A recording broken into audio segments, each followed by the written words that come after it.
Well, hello. Welcome to another episode of the Short, Pale, and Handsome podcast. Hello. I'm your boy, Loy Lee. This is my best friend, Tunan Vu.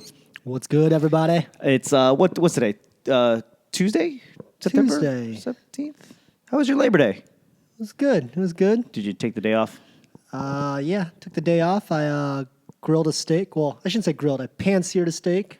That makes it sound way fancier than it is. Yeah. But that's, Sounds like that's a lot what more, it is, right? Yeah, like a lot more utensils required. It's not. Right. It was just salt, pepper, and a ribeye steak from Whole Foods, which I'm not a Whole Foods guy. I don't know if you buy into like the organic stuff. Not at all. But man, they had ribeyes on sale for $10 a pound. And it's probably one of the better steaks I've had. From the grocery store. I think you told me about halal. Go halal. Go to like a halal shop. Right. So I've been like, the thing about being single is you try to sell yourself pretty hard, right? Are you Amazon Prime? I am Amazon Prime. Okay, that makes sense. Where you're like, I gotta save the 5%. Well, but the thing was like, I'm just trying to get good at making like really like 2 or 3 dishes, so you can invite somebody over and be like, oh, hey, what's up? No, like, come on in. Like, I'm just wrapping up dinner right now. I'll have it ready for you. You know, it's a whole show. It's like a steak, but it's like, no, it's pan-seared ribeye. Like you add as many words to the dish as possible, right? And you're like, wow, that's so fancy. Like, no, it's literally a steak that I can't afford to grill. So the halal thing that I mentioned to you, I've been trying to learn how to make beef ribs in the oven. Nothing special again, but low and slow. Low and slow. Yeah. And so that's what I did. I found out the halal market sells like beef ribs, which are kind of hard to find at the grocery store. Because they're huge. They're huge. Yeah. So $5 a pound down the street from Which my is place. amazing. Great. And if you're on that like the organic or, right. that tip, halal or kosher is like definitely the way to go. Yeah, I mean, I liked it. I enjoyed it. The funny thing is like I put 4 hours into making it. I shouldn't say I put 4 hours. It sat in the oven for 4 hours, and then I had to wait 4 hours to eat it. It's a glorified microwave, you know? And then I had all that time, but instead of like making the sides, I just went to the barbecue spot and just picked up all the sides. I need 4 cups of potatoes, 4 cups. You're like, I need a large. I'm a collard greens guy, man. The South has taught me well. Interesting. Collard greens and hot sauce. I wanted to ask you about that. Like, Right. do you feel that where you're from, like Norfolk, Virginia Beach, that area, do you find that like being more South? Like, do you find that like the South? It's not the South, but it is Southern. Like they have Southern antics, right? Like they still say "God bless your soul" and "God bless your heart." That's never good. Like if somebody says that, that's not good. You know, like that means you're like fucking that. up. Yeah. God bless your soul. Oh, like when I moved out here, I was like, man, people are so rude. I think that DC, but it's not. It's just like the attitude. I think DC is very much like a touch of the Northeast and a touch of the South. Right. It's very strange, but it's like right there in the middle. Right. When you go down south, like you go to like South Carolina, it's right. strange. Like they will not let racism fuck up their Southern hospitality. They're racist, but like they won't show it. Not like Mississippi, you know? Oh, yeah. I don't know why I'm banging on Mississippi today, but they're like, oh, hey, how are you? Like, oh, Jesus Christ. And the thing is, like, you hear the accent. Like, my mom and sister live in Thomasville, Georgia, which is like 45, 30 minutes away from Tallahassee, Florida. Oh, shit. You know, like Florida State. Yeah. But anyways, it's like real Southern down there. Interesting. And I felt really out of place for not having the Southern accent. Well, it's funny that Florida, especially Tallahassee, like that area doesn't seem Southern at all. It's very Florida. But when you go like 20 minutes north and you're like, oh, this is a whole new world. Right. But even Tallahassee in itself is kind of a little odd. And it's funny how like you watch all these like college sports and everything, and then you find out like, oh, you hear Tallahassee or you hear like certain like cities like Blacksburg for Virginia Tech, and you go out there and you're like, there's nothing here. There's the college. That's it. But that's kind of like the way. That's what you want it as a college. Like as a college student, you need to be protected from yourself. So they need to make it as difficult to do anything else off of campus as possible. Right. No, I'm not knocking. I'm just saying that like you hear like for me like growing up in Virginia Beach, I was like, man, everyone goes to like Virginia Tech. Like that was kind of a very glorified school from where I'm from because of you hear the big names. We had a lot of big athletes that went there. And then I dated a girl that went to school there. I went to go visit her. I was like, there's nothing but farms out here. Yeah. But I mean, the school is like, it's really popping. Like the student life there is awesome. So it's kind of like when you think of Boston schools, for some reason UMass Amherst gets thrown into that. But UMass Amherst is like 2-3 hours away from Boston altogether, and it's in the middle of like there's no direct highway. You get off the freeway, and it's another hour like off of the freeway, and it's in the middle of nowhere. And there's 5 schools. One of them happens to be an all girls school, which. You know, shout out to Smith. Shout out to Smith College, yo. But the funny thing about Boston is that we call it the fuck truck. And there's a bus. It's like a bus system dedicated to students that literally goes from one college to the next. And it's all day. It's like every 30 minutes you can jump on the fuck truck and go to a different college. Wow. So shout out to Smith. Shout out to the Boston fuck truck. You know, if you've ever been to BU, BC, Emerson, Wellesley, MIT, Harvard, it's like a bus that just goes all the way around, and that's how kids procreate out there. It's fun, but it's not the city. So Amherst is very much like that. It's like out in the middle of the sticks, nowhere. If you're driving there, especially in the middle of the night, it looks like you're going to get killed in a cabin somewhere out there. Like that's how far out in the sticks it is. Wow. Well, shout out to those schools. Speaking of shout outs, I want to shout out my boy DJ Nam. DJ Nam. I met DJ Nam the same day I met you. Right. At the Block in Virginia. He's a great guy. He gives me a lot of shit for never rocking his shirt, so no excuses. You had a very interesting concept of not. I always think that like you should always wear black shirts, and you are apparently opposed. Don't wear black shirts. I wear a lot of white shirts and yellow shirts, and like t-shirts. Like when I wear button-ups, I wear some pretty loud button-ups. But I shop at the Gap, but you don't wear any black t-shirts.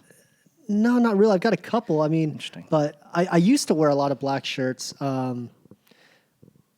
You know, back when I used to be in like emo bands and screamo bands and post-hardcore and whatever punk bands and, you know, like, and it's funny. I don't know what changed. Maybe it's like I got more into hip hop and got more into like wearing different colors.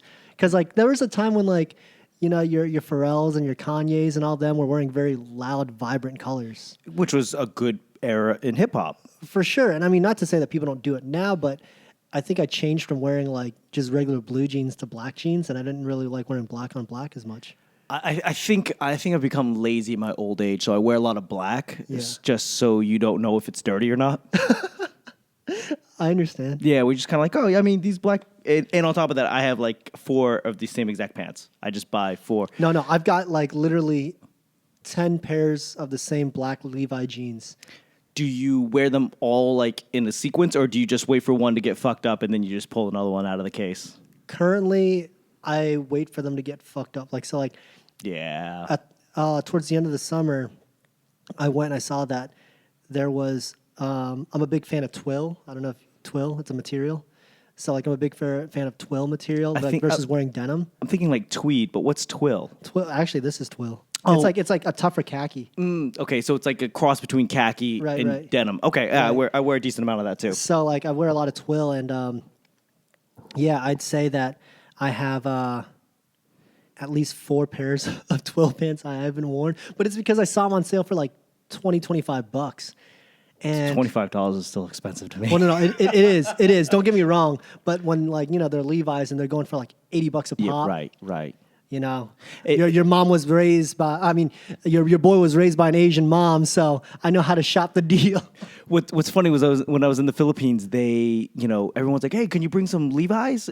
We're like, as if they were cheap. And I was like, and I hadn't worn Levi's in years. So, you go to like Ross and they're still like. Are Dickies still big over there? They are. And Lee jeans. Like I almost bought a pair of Lee jeans just to bring him over. My friend, his brother's band is pretty popular in the Philippines. Okay. They're called Slapshock.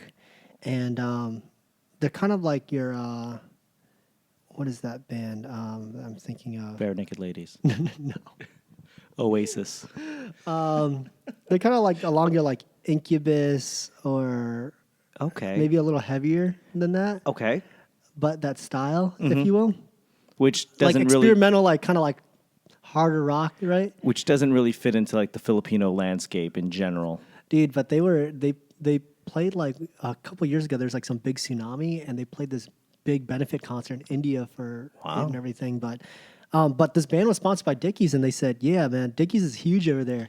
And I never would have believed it. I mean, I like Dickies actually. You know, Yeah, I'm a huge Dickie fan. But 2000s wearing like the work pants and stuff like that because Blink 182 wore it. I mean, I wore that when I was like in LA forever. Yeah. For like 10 years I lived, but I would actually, because they didn't come like really fashionable, they came really, really big, or they came in like that weird taper. Like Right. big in the thigh and crotch. Well, and like especially like in the skate scene, when I was in middle school and elementary school, we used to wear like the shorts, and they Yes. just looked like baggy capris. You know what I mean? Because they like 'Cause you- they're way past your knee. But you wore them like 6 sizes too big. That's why. You have a chain wallet. But then you wore like black socks, so you literally only had like 4 inches Yeah. of calf showing. Yeah. And everyone would be like, "You have sticks for legs. Why are you even wearing high socks?" And then your shoes were the same size as the shoe boxes that they came in. That's fucked up. You know what I mean? That's so fucked up. That's just what skate shoes were. Yeah, the SBs. That's when I started getting into like the Nike SBs. Right. Because like, oh, they're so comfortable. But then I was like, oh, do you skate? Like, motherfucker, Man, no. my story goes back. I don't know if you remember this shoe, but there's a shoe made by this company called Osiris. It's called the D3. Yes, I remember this. Oh my god! And they were like super expensive. They were like, I think during. So this story is like what got to be like early 2000s, so almost 20 years ago. Wow. And to buy a pair of those shoes was like, I think $110, Which but that was was crazy back then. right because like I think the most expensive skate shoes were like $80, and even then you were like, oh my gosh, that's outrageous. With the DCs, the DCs, Airwalks, the DC DVSs, and stuff like that. I always wore them because they were comfortable. I love flat bottom sneakers, but because I'm flat footed. But yeah, I remember wearing DCs, and they were like $70. Yeah. And they were like pretty expensive. And you're kind of like, oh my gosh. Yeah.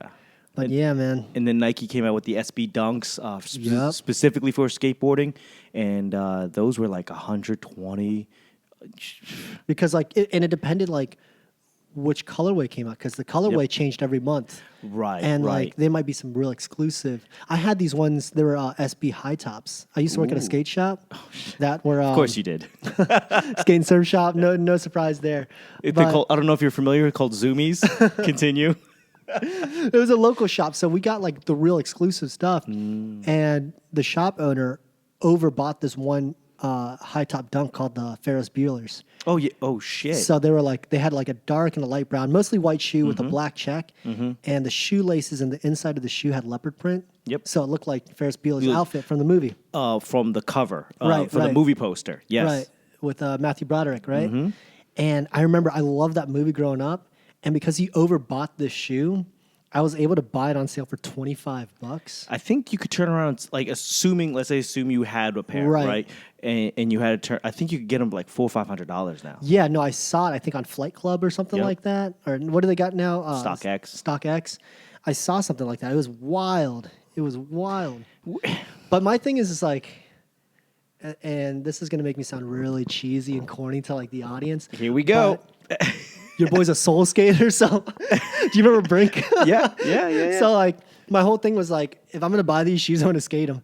So this is when I was at ODU, like in college, and I would skate them, and people were like, "What are you doing?" And I'm like, Yeah, "I'm but skateboarding. What are you doing?" But that makes sense. Like, growing up in the 80s and 90s, like you didn't collect shit. Like baseball cards, Right, maybe. right. But why would I spend $100, which back then was like $200. I felt like it was like $200, right? Right. You go $200 for a pair of sneakers you're never gonna wear. Get the fuck out of here. Right. Like that didn't make any sense. Even now, I've got a little bit of money, and like a new Jordans will come out, and I'll go, oh, okay, I'll wait for it to go on clearance, and I'll pay it for $90, and I'll wear them. I can't, even for $90, I can't think of not wearing the sneakers I bought. I bought this really rare high top dunk called the Thai Temples because Oh, shit. this pro skater Eric Costin signed with Nike, which was a huge move because at the time, like, Nobody was really signing. well, Paul Nike Rodriguez.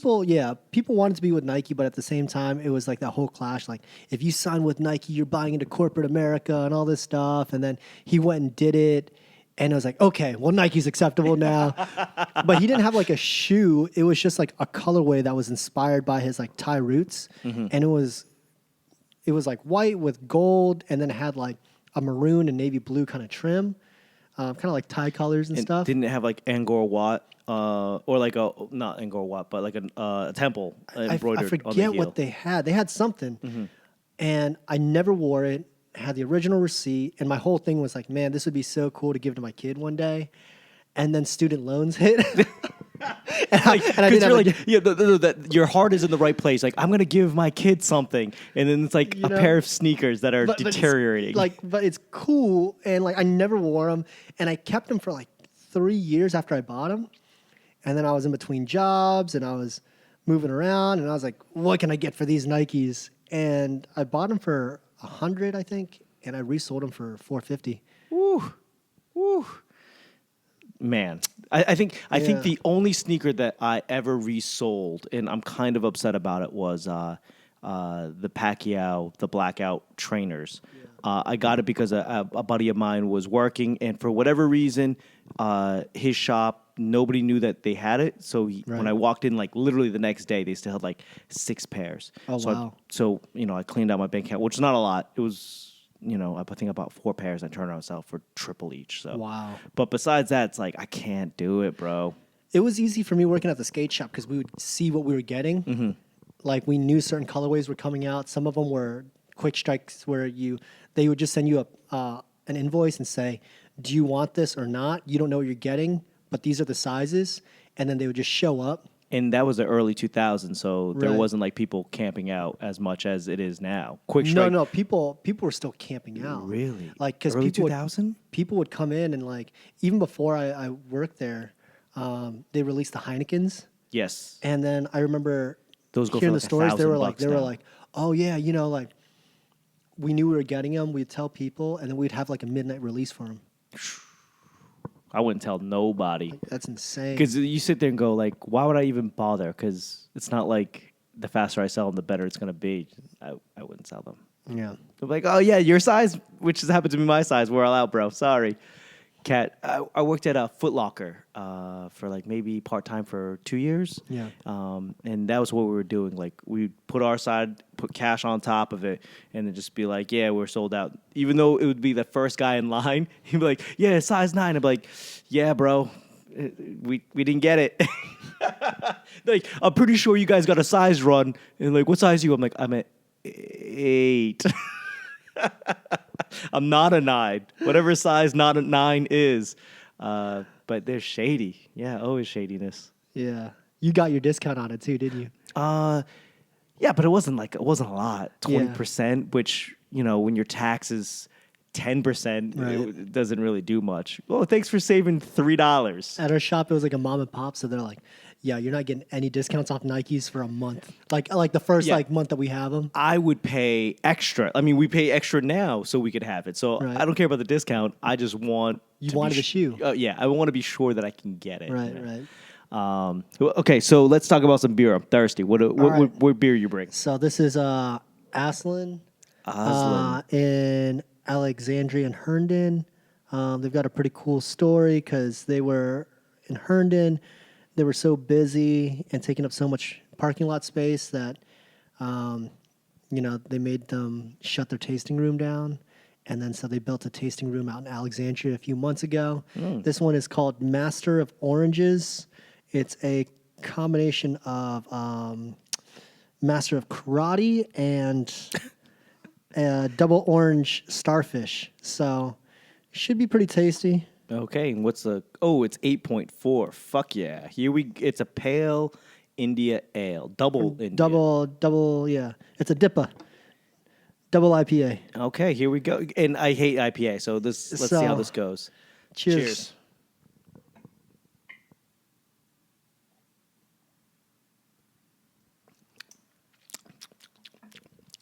Not as bitter? Not horrible. I mean, it's good. Don't get me wrong. It's not you. It's me. It's not bad. Actually, kick of orange. The orange helps. Right. The orange definitely helps. I think I get why you wouldn't enjoy it, but I think it's more bearable than the ones that you've had, right? I agree. Because the other ones, I felt like I'm just eating like handful of wheat or something. Right. It's not good. So no, the orange, that's what I like about this one. They do one called a Grove Stand, which is like what do they call it? A milkshake IPA. So it has lactose and it's almost like creamy like a creamsicle. Lactose. Yeah. Because I want to shit myself for the rest of the day. Are you like, you know, like they say Asian people are like lactose and all that? Yeah. I mean, I'm lactose. I think when people say lactose intolerant, it's like pass or fail. I'm literally intolerant. Like I barely tolerate it. So depending on, like I can eat cheese, I can eat ice cream, but sometimes there's a wild card. Just clear your schedule, bro. We got shit to do today, and it happens. But this is my favorite brewery in this area. okay. Second favorite brewery in Virginia. First favorite brewery is in Port City. No, Richmond. This place called the Answer Brew Pub. You were talking about this last time, right? I think so. I'm gonna have to stop by and bring some stuff. People wait in line. I don't know if they wait in line. It's more of like a bar. They don't really can stuff. So you have to drink it there. Weren't you talking about people, like the beer culture has become like the sneaker culture at this point? Yeah. People are waiting in line. Yeah. There's quick strikes. Well, like this place, when they brew beer and it's like a limited release, like they only let you buy so many, blah, blah, blah. There's a whole trading culture for it. I just heard two friends, well, I shouldn't say two friends. My friend and one of his trading friends got into a big... Falling out? I wouldn't say falling out, but an argument over the weekend. So, they trade beers, and he said, I'm going to send you this. The other guy was like, this is what I'm going to send you, plus I'm going to send you a couple perks because you're my boy. They get the exchange. They ship it to each other. One friend goes, hey, man, this is trash. What you sent me, this is not worth it. Yeah. And the more senior friend, who's been involved in drinking beer and chasing after this culture for so long, felt very offended. It's like, well, you're not getting any more. Damn, he got cut off. Well, I find that strange, just because like with sneakers, they fit or they don't fit, right? And then it's like it's all aesthetic. It's almost it's barely subjective. Either you like it or you don't. Right. Where with beer, then you have to explain it like, oh, it's I want people to do like a blind tasting with beer and tell me how good it is, and then find out like, oh, it's just Bud Light. It's Miller High Life, which I'm a sucker for. I'll drink Miller High Life. I love Miller High Life. That was my college beer. You were telling me, but you were drinking out of the cans. No, I was drinking out of the bottles. You used to get 12 bottles for $8. $7 at the grocery store. What do you mean used to? You could do it right now. No. I was getting like this area is expensive though. 12-pack for $8.99. Here? Yeah. Really? Yeah. Damn, I need some of that champagne of beer. It's like less than $1. It's like about $1 and a little bit of change per, which is no, it's less than $1. No, for the 6-pack. Oh, for whatever reason, like the 6-pack is like $7, but like the 12-pack is like $9 for whatever reason. So next time we're gonna bring some Miller High Life. We're just gonna get ripped. This is good though. Actually, this is as much as I feared. I feared it to the point where I went out and bought. But no, we're gonna dip into that too. Okay. Yeah? Oh, we're gonna do that too. Yeah, let's Awesome. do that. Awesome. Let's do that. So what? So Labor Day, you grilled a steak. Grilled a steak. Nothing crazy. Nothing crazy. Shout out to Aslan for this hat too. They didn't give it to me, but I bought it and I really enjoy their product. So if anyone cares, Is there a website? I don't know. I just go on their Instagram. Aslan Beer Company. ASLIN. Aslan. Yeah. Which Is that the same as like the Thor Aslan? I never gave it that much notice. I think we were talking about last time you brought this up. I think we were talking about, was it like Narnia? And why do I always wait? Asgard is Thor. Aslan. Yeah, my head is. You're not even drunk I'm yet. not even bent yet. But you blew my mind. You blew my mind when you were saying that Narnia, those books, has religious connotation to it. Which Christian connotation. I didn't. Now that I'm thinking about it, it was like mind numbing. Like, just the parallels. So fuck you for ruining that for me. Dude, I'm sorry. I mean, Now I can't even look at it differently. do you not eat at Chick-fil-A? You know what? I wish that Chick-fil-A wasn't as good as it really is. First of all, like, and I wish they weren't so nice. Right. Because when you go there, they just like, oh, it was my pleasure to serve you, which makes you feel some kind of way, like deep down inside. And they walk around like, can I get you a refill? Have you been at a cookout? Yeah, in the South. Right. Yeah, it's like a rib spot, right? Like barbecue spot. Kind of. I wouldn't call it a barbecue. It's more like, think of it like a picnic, like what you do at a picnic, like burgers, hot dogs. Yes. They have a little bit of barbecue. And it's like a tray, and it's like a heaping tray for $12 or something. No, dude, it's way, way better than that. They give you one entree, 2 sides, and a drink, right? Mm-hmm. For $5, and like your entree will be like, 3 tenders, a chicken sandwich, a burger, and then your sides will be like onion rings, fries, hush puppies, but you also have like a chicken wrap as a side. But I remember being drunk. Right. They stuff everything in this like a to-go like box. Yep. And it's heaping, yeah. And it doesn't even close. Right. And it's only $5, and then they're like, for $1 you can have any milkshake you want. And they have like all these flavors, and you just mix it all together. And it's just like very gluttonous. In a good way, because if it wasn't cheap, then everyone would be like, I'll just go to Waffle House. But the thing is like, you gotta. I wonder, like, how do they stay in business? But my whole point with bringing that up was just they're heavily Christian based too. So when you go in there, their music, I don't know if they have lyrics, but they play like contemporary like Christian songs, like Hillsong kind of stuff. And then at the bottom of their cups, they always have like. John 3:16. Right, like stuff like that, but not the full scripture, I don't think. Yo, Cookie, how do you make money? I think, especially when you go down south and you're listening to music, I fear realizing that I'm listening to something that I didn't know I was listening to. Like when you turn the radio on and it's like either Christian music or it could be some like old Confederate shit. And the difference is glory. Either it's the glory of God or old glory, faded glory. Like if it's a past tense glory, you're listening to some racist shit. And I was listening to a radio station and I'm like, why do they keep on saying old glory, faded glory? And I'm like, oh, it's like basically WKKKK. So, not to get into this too heavy, but... Too late. Well, like, I'm a Christian, and when I hear, like... I remember when I used to go to, like... My friends would invite me to these, like, Christian mega churches, and I go and listen to those? Oh, man, and you're sitting there for the first time, you're like, yo, I get it. Like, this music's so inspiring. It's like going to a concert... And then you hear it again, like on a CD, and you're like, man, this is really good. And then after a while, I was going to it. I was like, yeah, this shit's corny. Yeah. Like, it's like, but the production behind it is like, it's great, man. Because you're going to basically a free show that you put in however much you want. You donate whatever you want, but you're going to like a production, like a concert. It's very, very lavish and very gaudy, like not godly, but gaudy. Yeah. But a church is gaudy. Continue. But I always went to like small churches, and growing up, I was like raised Catholic. Oh yeah. So it was like this, like on like the non-denominational Christian side, being very modern. It was like, yo, my pastor wears skinny jeans too.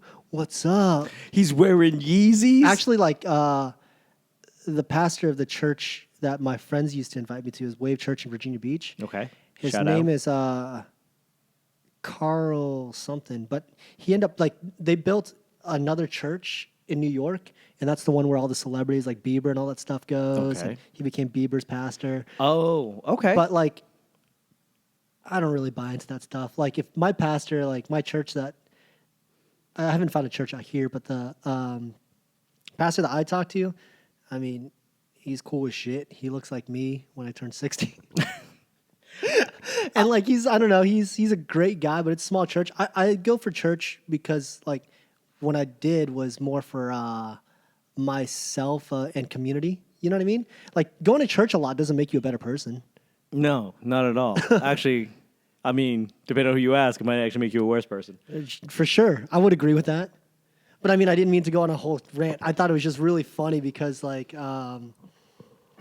this whole cookout and Chick-fil-A and all this stuff. Like I was raised in a small church. Okay. And then it increasingly got large. Like it went from maybe 100 people congregation to easily 600-700 people in like a short period of time. And we moved. Something happened where we bought they bought a shit ton of land in the town that I grew up in, and then they sold like the street facing half of it to Walmart, and so we had all this money, and then we built this like, probably a 1,500 seater, easily a 1,500 seater with like a basketball court and all this, and it just kind of got.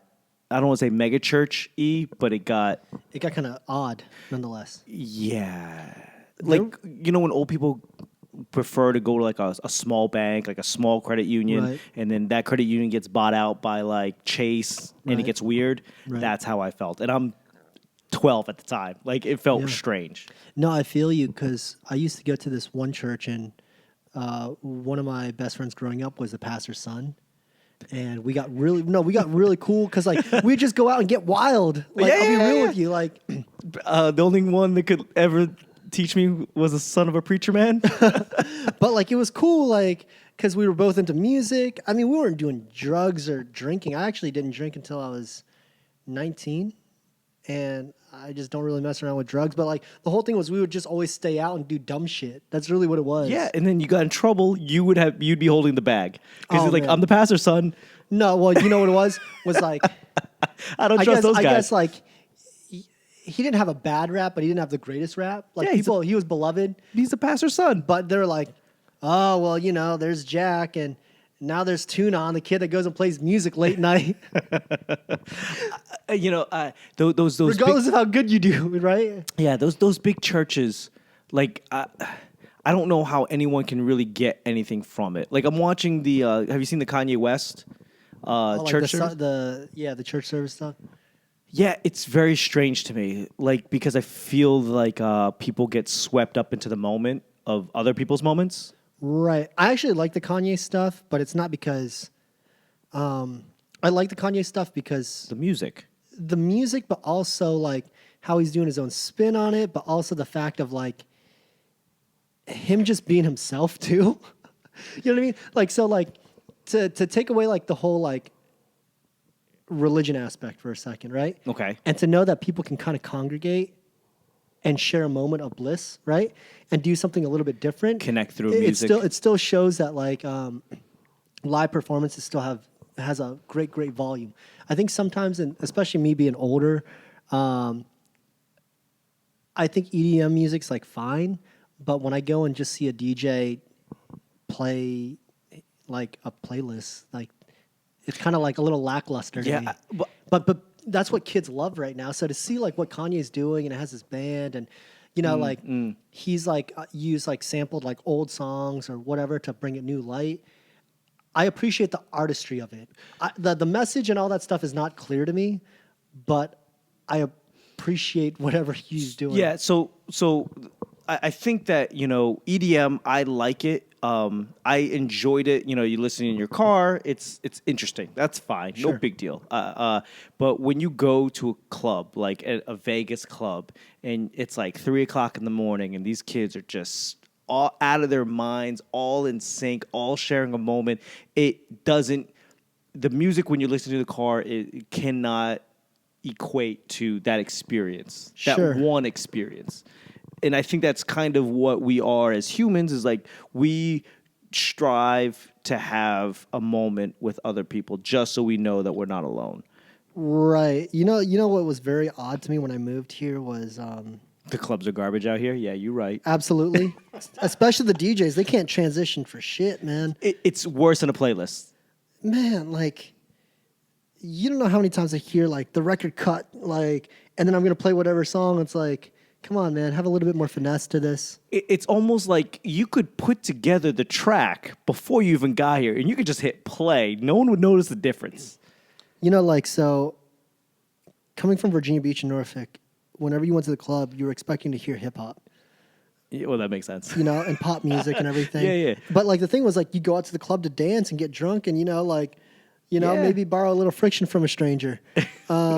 Stranger than friction. Wait, how did you pronounce it? What? Virginia Beach and? Oh yeah, you said it wrong earlier. Is that how you pronounce it? Norfolk, yeah. Norfolk. Actually, if you're really Southern, you say Norfolk. Norfolk. Yeah, N-O-R. Fuck. F-O-L-K. Norfolk. Yeah, Norfolk. Wow. Those words don't equate in my mind. Okay, Norfolk. Yeah. So when I moved out here, like, we'd go to clubs and I'm like, there's nothing wrong with playing pop music, right? But you still like section out to like a certain beat. Yeah. Because a lot of pop music has like a pretty heavy beat these days. I think the reason why pop music is they're all using the same, like, 3 of the same 7 chords, and they're all using, like, 1 of the 3 beats per minute. Like, Right. And so it should be able to easily be merged one or the other. Agreed. But they can't even do that. So, like, it's just really funny because, like, yeah, when I moved out here, I was like, these DJs are trash. And they wouldn't play, like, the only thing they play was EDM music. Mm-hmm. And you can't dance to EDM music like that, man. Not sober. And I don't mean sober. No, but I mean, like, for the most part, you just kind of jump up and bounce around and kind of enjoy yourself. And, watch them titties move. Right. I mean, I'm not knocking it. But, like, no, it just seemed like a bit lackluster because, like, it's not as intimate. You know what I mean? Right. Well, okay. So I took my wife, or my wife took me. Irrelevant. To Tiesto. Tiesto was in town, and he was doing the Wharf. He was at the Wharf, I think. Anyways, Tiesto was the guy that shuts shit down. Like, people will buy tickets in advance, sold out weeks in advance. Do you like Tiesto? I do. Only because I respect that he's been doing it for so long at a high level, and I think that even I've got a Tiesto story for you after this. Okay. Very strange. Like, when I saw him at EDC 13, destroyed, right? He was given the 1 a.m. to like 3 a.m. set, 1 a.m. to 2 a.m. set. He destroyed, and then Hardwell came out after him and blew our minds. But Tiesto, high level. We went there, and it was like everybody was just ho-hum about it. It wasn't even packed. Like, I'm pretty sure we could have rolled up and bought tickets, like, the day of, there, at the door. Very strange. People in D.C., it's different. It's like very... It's very, very different. Like, I don't get it. It's but like they're not wrong for it. I just don't understand it. But it's also like where I come from. I get that. It's like a mix. But sometimes, when you mix, it's like it's good. It's like a melting pot, and you've got all these moving cultures. And sometimes you just kind of like the bread lands flat, Sure. In DC, unfortunately, the bread is super flat out here. And not a bad way, but maybe that's your thing. Maybe you come out from... You need some yeast. Yeah, you need something. Maybe you go out, you live out here in the suburbs, and you go in and you're just like, this is what I want. I want like, on a scale of 1 to 10, I want like a solid 5. Right. Like above a bar, but below a club. That's what I want. Yeah, it's interesting. So I remember when I first moved here, this friend of mine, she invited me out to Echo Stage. Yep. And she was like, Tunon, please go to an EDM concert. Like, you just moved here. I just moved here. I've got some friends. You need to get out more. And I was like... Says the girl, when a girl tells you that means that she couldn't find anyone else to go with. Well, what's funny is that, like, a couple of, like, the people that I knew were supposed to go that night. And then when we left, she's like, oh, yeah, they all bailed. But it's cool because all my EDM friends are still going. So you'll meet them. And I was like, all right, fine. So I went. And it was so funny. They had these, like, I guess, touring DJs who were playing EDM music. And it was great. Let me rephrase. They thought it was great. They were playing stuff. I thought it was fine. It was EDM for sure. And then they had like a house DJ that DJ'd in between while the DJs were getting ready, I guess. Don't you, like, I've seen it a dozen times. Don't they just come, like, they're walking through with their laptop, they put it down, and then they just plug it in? But they had to have like an in-between DJ for that, I guess. And it was great because he started playing all this like hip hop. But the thing was, because his set was so short in between, that he wasn't like, he wouldn't, most DJs that they're spinning and they're trying to get the vibe going, they'll play like the verse and the hook. Right. Or just the chorus. Or just the chorus. Well, that was the thing. He played like just the chorus or half of the chorus. And he would cut into this next thing because I guess he was trying to show what he could do. Okay. But in a short time. He was getting paid per song. And I was getting hyped, and she kept laughing at me, my friend. She was like, you keep getting hyped out of nowhere, and then super disappointed. Because I was expecting like, for example, he'd play like, he played Miss Jackson. Mm-hmm. And he got to the part where like Andre 3000 comes in. He's like, me and your daughter. Got something going on. So like, got to that, and I was like, oh, he's going to drop the hook soon, Yeah. But like even before he got to the hook, after that part, because the next part people don't really know. Like they know it, but they don't like know the words. So he cut to the next song, and I was just like, damn, man. That's also what I realized. A lot of the hip hop DJs out here, which are like hookah bars, hookah lounges, they don't, especially when it comes to like West Coast songs. Whether it be West Coast or even like hyphy music. Are you a Tupac guy? Not really Tupac. Are you a Biggie guy then? Not really Biggie. It was just like a weird portion. Pick a side. But West Coast, I love the West Coast vibe. Pick a side. I'll go. I mean, what are the stakes here? Like, there's no stakes, just like curiosity. One album, if I had to have one discography over the other for the rest of my life, sure, I'll go with Tupac. Yo, like everyone that I've met out here says that. But I would say that I'm a Biggie guy. I haven't met too many Biggie like supporters. It doesn't. And it's not a do or die thing. Like you like I don't ready to die. It's not a ready to die thing. It's like I tell people that, and they're like, "Well, I don't understand why you hate Tupac." I was like, "No, it's not that I hate Tupac. I just like Biggie more." I enjoy Pac more for the music, for the beats. I think that a lot of the Biggie songs don't do well 20 years later. As far as like that glam shit, the like the Mace shit, like all of those. Well, Mace wasn't really involved in that, man. But what I'm saying is like a lot of it doesn't do well. Like the thing that I like about I'm coming out, like it's like okay, that's it's more nostalgic if anything. But that was like after he died too, man. Like the Biggie thing that I really appreciated was like his verses were just like straight like rap verses, you know what I mean? I enjoy all of the songs, and it's funny because like that he didn't release. Right, but like when I hear Tupac, it's a lot of like. Not that Tupac wasn't lyrical, because I do think Tupac was lyrical. I think Biggie was more lyrical in my opinion, but it's just the flow of it. Like it was just more rap. Like Tupac had like kind of like a pop flow sometimes, and I didn't mind it. There's nothing wrong with it. It's just sort of like. That's just my ear and what I enjoy, which is why, like with Kendrick Lamar, like when he first came out with like Section 80 and stuff like that, I was like, "Damn, this is great! Like I love this." Yeah, because it's not very like, poppy. I almost look at it now as an old man. I look at it as like, what will I listen to in my car more likely? And more likely, I will listen to more Pac shit than Biggie shit. I would understand that though, and I think that's kind of how I judge music. Like, will I listen to this in my car? Or, in this case, which would I listen to more in my car? I mean, I listen to a lot of gangster rap shit, like YG, which is strange. You pull up on me and I'm listening to YG. I listen to Nipsey before he died. All these people like, oh, Nipsey's dead. Oh, I'm going to start listening to his shit now. I'm not laughing because Nipsey passed. I'm laughing just the way you painted that story. It's true. But I got you. Like, and then you have the other, like on the other side, especially out here, like Nipsey wasn't shit. He was before he died. Like, they don't tell you you're great until you're dead. You ain't nobody till somebody kills you, right, Biggie? Yeah. But I would say that Nipsey banged hard in L.A. Like on the West Coast. Everybody. Well, that's like E40. Ooh, yeah. You know what I'm talking about? Yeah. But even more so, Keek the Sneak.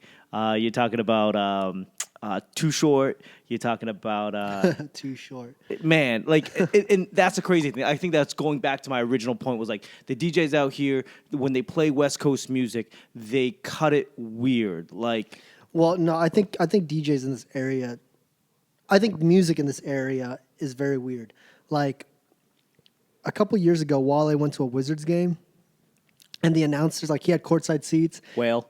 Yeah, you remember? Yeah, I think I remember hearing this. But the thing is, like, yeah, I don't even know why Wale got so mad. You're not that popular, man. Like, you're not that good. Yeah, but it's not like you. It's not like. And it's weird what they support. Like, I would think that this area would support Logic a lot more, and they don't. Like he's really big. Yeah.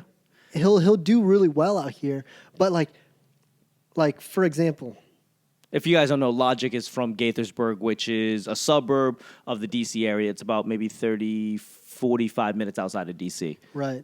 But they don't support him as much as they should, in my opinion. And he's great. But even when he's great, when man. I went down to Atlanta back in, I think the last time I was there, before 2010, right. like people weren't really banging with Outkast that much. They would fuck with Dungeon Family, but Outkast was like, I mean, he's from here. It's cool. It took time though, because they had a different style. You had to leave. I think they literally had to leave the game before people go, oh, you can't leave rap alone. The game needs me.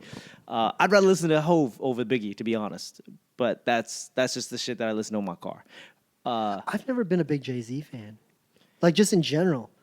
I thought he was really good. I never discredit him for what he did. Just me personally, I didn't enjoy it super heavily. There's a lot of like, and for me lyrically, I think that he'll knock you out with a jab. Like you've heard the song 100 times, and then you hear the words, and you're like, wait. There's one line where he's like, I had to get off the boat to walk on water, and you go, shit. Like I seen him roll up in ribbons. I seen him redrove. I seen Rovers roll up in ribbons. I seen them repoed, resold, and redriven. And he's like being like, I've been on the block long enough to see him come, and I've seen him go. Right. He's just got these little lines where you're like, wow. Nah, he's good. I think he's really good at imagery. But but to back up what you're saying, is that like he'll knock you out with a jab, but not a full on punch. Right. But like I appreciate that about him too, because he paints his whole picture. You know what I mean? Yeah. So like, I mean, you know my background and everything like that. That's why I keep telling people like, with like the Drake and like Push beef, I was like, yo, you don't know what's going on. Like, for me, Push is not somebody, because I know him personally. Right. You don't want to piss him off. There's not too many people I'm intimidated of. He was the one person I'm intimidated of. I've talked to Malice about this, and Malice thinks it's the funniest thing ever. Because I feel like Drake is, I mean, the most popular rapper out for the last 10 years. Well, because no one could stop him either. Right, but I also think that Drake is not going to be the dude that'll punch you in your face no matter what you say. No, but he talks. But here's the thing. People forget, like, when he first came out on the scene, he started beef with Common. Yeah. And Common buried him, but nobody because knows. He's a new artist and he's nice and blah, blah, blah. And he did his Drake thing where he's like, oh, no, we're cool. Like, everything's fine, man. I'm sure he went up and was like, yo, we really going to do this? Blah, blah, blah. But I think that Common, like, it's that weird thing. Like, just because you're a king doesn't mean you know how to fight. Just because you're a king doesn't mean you're a good general. Just means you're a king, and that's where I feel like Drake is. Common is literally that, a common man. Even though he could kill the king, everyone's going, whatever. Well, I'm sure he doesn't give a shit either, because, like, to be fair, like, I mean, his major label industry success as far as a rap artist hasn't been phenomenal. He's got some classics. He's got classics. He's got a strong cult following. People know who he is. He's done a lot. He's never gonna outsell Drake, even if Drake were to stop recording albums this moment. For sure. But that doesn't mean that you're a better artist. It just means that you've sold more. Well, no, that's why, like, I thought the Push and the Clips, well, not the Clips, but the Push thing was so interesting, because the Clips, like, I keep saying the Clips. Push has like such a strong cult following because of the Clips, and then in his own right, and he has great lines that I think, back to what we were talking about with like the Pac and like Biggie thing. Not that Push represents either one of them, sure, but just like when you go back to like lyrically, being a great writer and a great rapper and doing your own thing, man, it's a hard day and age to be an artist in its true form. And I say that like as a guitarist and as someone who writes music, it's a little bit tougher because like if you can be surrounded by the right things, like for example, I know people in the area like, man, I know I can make it as an artist. I'm a great singer, blah blah blah. Tell funny jokes. But like, but the thing is like they're not writing their own music. They might write lyrics and they're like, oh, I have this like melody in my head. I think it would go like this. And I don't think that there's anything wrong with it. There's different forms and processes. But I'm just saying traditionally, if you're going through its purest form, you kind of write for yourself, right? Right. And I think that's why, Prince is on a different level where absolutely he did literally everything. Everything. Like you might find a song where somebody did something, but everything else he's done everything across the board, and that's why he's on a different stratosphere. But with these pop singers, no disrespect to like Taylor Swift or nothing, but I mean, how much of that is she doing? Sure, she might have wrote a song. Sure, she might have arranged a song. Right. But is she doing all of it? Yeah. So I think with hip hop, that's why I think that's why I'm fascinated with it, and why growing up it was just sort of like so shocking because like typically you're a hip hop artist, and not to knock Drake completely, like don't get me wrong, like there's songs that he's written I love, I enjoy, sure. They're catchy, yeah. When I hear it in the club, like everyone's vibing. But the thing is like hip hop from what I knew it as when I was growing up was kind of like, this is me, what's up? Like I remember when DMX came out, and I was just like, "Oh my god!" Well, it was so hood where you're like, "Give me a beat." You're like, "Well, I don't have any beats. Put on a song. I'll rap over the words of that song." Like it doesn't even matter. Like so, you have like a rapper just yelling words over a song with words already on it. And, like they don't care. That's where I grew up. I don't know how I thought of this, but like DMX, I remember like as a kid, I was like, yo, he's so angry, and he's like so into it, and like everyone respects him, right? Yeah. And then like a few years, maybe even the same year. I think it was a few years later. No, it's got to be a few years later because like, yeah, I remember when like I heard this song, but Mystical comes out, and I'm like, yo, this dude just straight yelling. Yeah. I don't even know if he's on beat. Like, watch it, danger. Like he was on beat, but it's just like, yo, he's just like over the top, just yelling. Yeah. Well, when you see a kid who can't, like a small child who can't convey his thoughts and he gets frustrated, and he just starts throwing stuff, and he starts like, and I felt like DMX was like that kid who just like starts barking like a dog because he just can't, like, so use your words, D. Have you ever seen? Use your words. Have you seen DMX sing Rudolph the Red-Nosed Reindeer? Have you? No, I'm gonna have to Google this after this. I post it every year on my Facebook page, like a week or two before like Christmas, just to be like, hey, holiday spirit. Hey, just a reminder. No, so he's like, there's a video of it. He's like, they're like, do you know Rudolph the Red-Nosed Reindeer? He's like, yeah, I know Rudolph the Red-Nosed Reindeer. He's like, of course. And then like the radio host, she's like, oh my gosh, will you sing it? He's like, yeah. And he starts like drumming on the table. And like, no, but he sings it all. And then like the thing is he does his own ad-libs. He's like, you'll go down in history. What? You'll go down in history. Come on. Hey, that's my man. like, and he's like super hyped about it. Dasher and Dancer. That's my man. It's great. It's like my favorite thing. That's almost my favorite thing on YouTube. When I'm feeling down, I look up Samuel L. Jackson reads "Go the fuck to sleep." I feel like I've seen this, but I can't confirm it. It's like a kid's book that's like a go to bed book, and it's vulgar. It's like just go the fuck to sleep. And you have Samuel L. Jackson reading it, and like that is literally the pinnacle of my existence. I don't think but DMX, Rudolph the Red-Nosed Reindeer, that might be a thing. You're doing yourself the biggest favor. This will get you, after you listen to it tonight, you're going to be like, fuck, I need to do some Christmas shopping. Hey, yo. All right, hold on. Let me get some new beers. Get some new beers. What I'll talk about some things I got going on Okay, and everything you like do that. So I don't know why I was thought of, but I am going to be speaking at ODU, which is the school I graduated from, Old Dominion University. They asked me to speak at their, I think they're doing a dinner in collection with all the Asian organizations, and they had me being a guest speaker. I think just one of them, because I'm only speaking for like 5 minutes.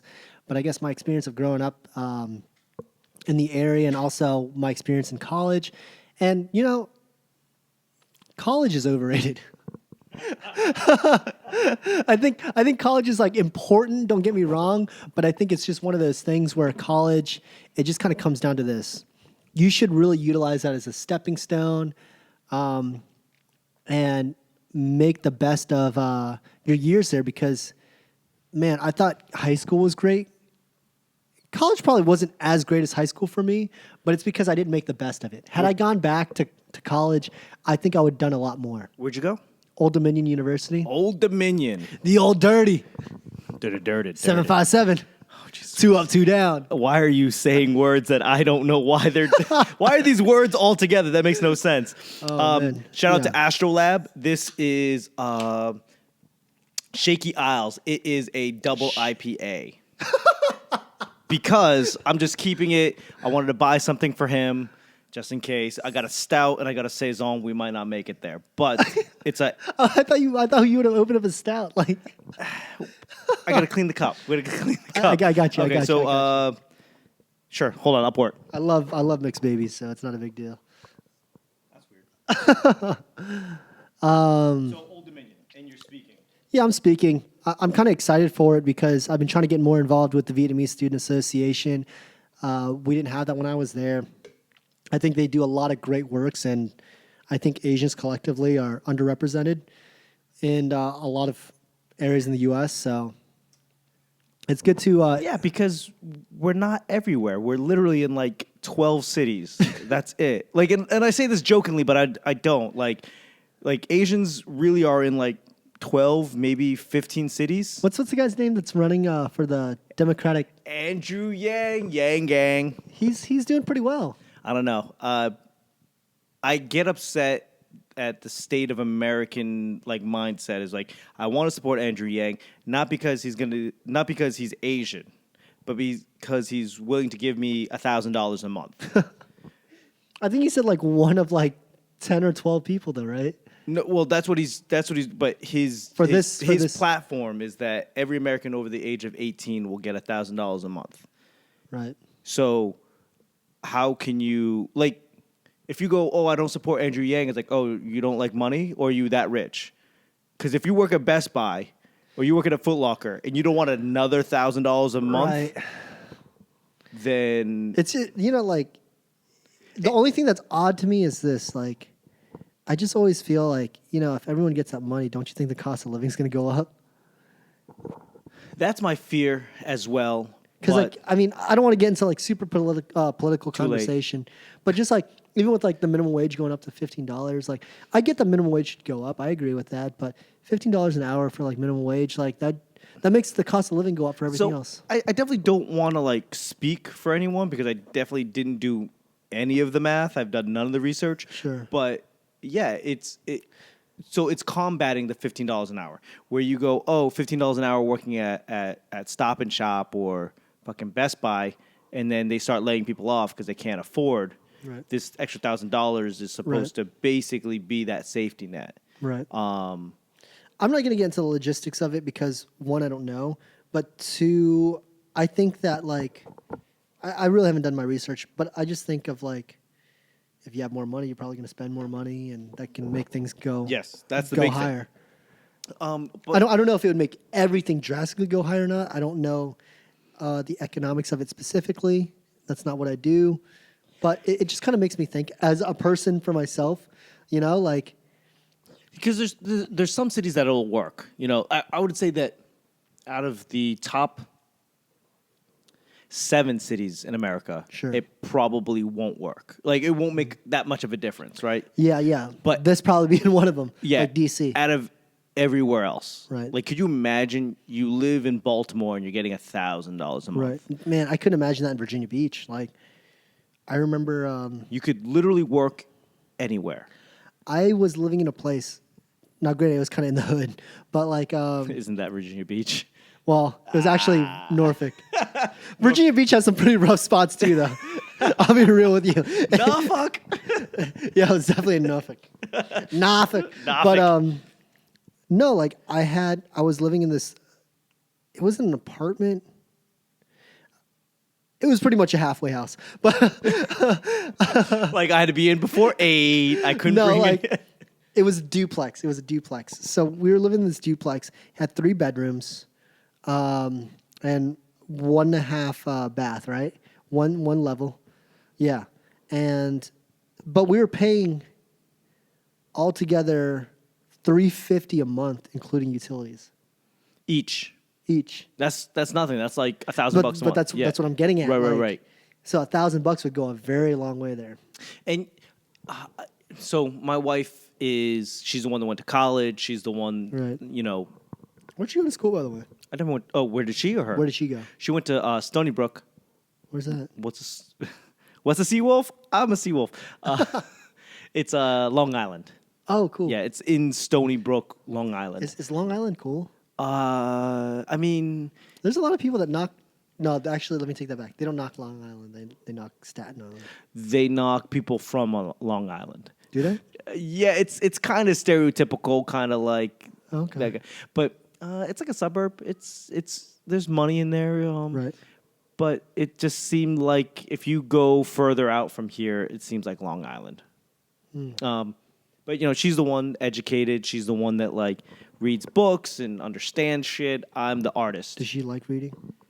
She does actually. She reads like I am the read the caption, read the headline, read the caption. That's all I know. And go, oh, this is from Astrolab, and it's 8% alcohol. That's all I know. Agreed. I'm right there with you. But I'm the artist, so you go $1,000, $1,000 a I'm gonna month. pause you real quick. Yep. Cheers. Oh, cheers. Astrolab. Astrolab. So $1,000 a month. That's not bad. No, I enjoy it. That's actually not bad at all. It's actually It's not as bold in flavor. The thing with the Aslan was it has a very strong orange presence, which covers it. Yep. Or which covers the alcohol. This one's like really smooth. This one's really smooth, and I don't want to say plain, but it's like, It makes you feel okay. yeah, Very standard. Yeah, it's kind of like, oh, people when you knock light beer, it's like, oh, there's no flavor. This is kind of like you definitely know it's an IPA, Right. but the flavor just seems to be mellow enough, and there's no, it's not too hoppy. So, Right. I enjoy it. yeah. So think of this: $1,000 a month. Right. You could, in theory, live in your van and travel the country playing music. That's the artist in me. No, I get that. I actually get that 1,000%. It only makes me laugh because there was this, I forget his name. He was a pro skater. Mm-hmm. And when you watch skate videos and like your famous skaters. Oh, we're talking like the old school ones? No, Or we're no. talking about today? Today. Okay, today.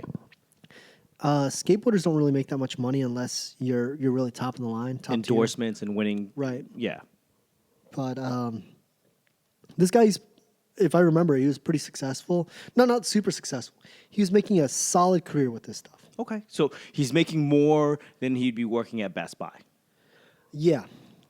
Yeah. Fucking success. So his whole thing was like, I've got a pro model board. I've got a pro model shoes. I don't have an apartment, but I built my van to have a bed. This is what I wanted. Plus, like, living a lonely life in an apartment just sounds dumb, and you're stuck in one place, and all the good skate spots are, like, all around, like, the U.S., so it's not like it's by my house. Mm-hmm. So you just travel the U.S. in my van, sleep there, no big deal. I got my dog, treat him Yeah. well. We eat whatever we want and all this stuff, and because of skateboarding, I exercise. But essentially what I do is I just pay for a YMCA membership so I can go and take showers. Yeah. I was just like, holy shit. And he's like, so my monthly bill is just gas, food for me and my dog, and then whatever my YMCA membership is. Yeah, it's like $40 a month. But that's, I think the mental health aspect, once we can get over the hump of like, I have $1,000, let me see if I can't live off of $1,000 a month. Forget, like, I tell my wife at least once a month, like if it wasn't married, I'd probably live in a van. And I'd probably just travel the country telling dick jokes. And, you know, when you make a couple $100 here, a couple $100 here, plus the $1,000, fuck it. Like, all bets are off. Right. I think everyone's always super shocked at like what I drive and what my apartment looks like because of my occupation. Right. I'm not gonna get into the thick of it, but I'm just gonna say I'm a financial professional of some sort. And you see the way that I dress. When I dress for work, I dress in a suit and tie. But it's so funny because people see me and they're like, "That's what you do?" And it works like both sides. Like on the professional side, they're like, "Oh, you play music and this is how you dress outside." And then when they meet me like as a musician, they're like, "Oh, that's what you do?" Like People trust you with their money? And then they're like, "Wait a minute, you drive a Scion?" I'm like, but then it's like it's two things. One, I'm a minimalist because I think there's just so much more to enjoy out of life with your money, and being responsible. We've reached critical mass. Like, we now know that more stuff will not make you happy. Right. But then also on top of that, it's kind of like, again, I'm not saying that you can't buy a Lexus or a Ferrari, or those two cars are not on the same level. But Yeah, like, I'm or, saying, you know, you could buy a country, whatever. I'm not saying that you can't have those things, but if it's important to you, then get it, you know, like get what you want. But for me, it was just kind of like, I don't take pleasure in those things. I just need a car to get from point A to point B and carry my shit. What did you have before the Scion? I used to. It's really, it's a little embarrassing. Nope, go for it. I used to have a Jeep Liberty. What year? That makes a difference. Like an 06? It was an. The one that would like tip over? No, I think it was like before that. I think it was like I want to say it was like an 02 or 03. This is how you know he's not into cars, because he doesn't remember. Well, I know this much. It looked like Malibu Beach Barbie's car. Oh, what, circle headlights, right? Really up high, right? Yeah. And it was given to me from my sister because she lived in Philly, and she was like, and she's like, I wanted to buy it. Like, is there a VW Beetle? But like, well, she was very like upset because my mom was helping her buy a car. And then she didn't get the car she wanted. So then Asian. we didn't.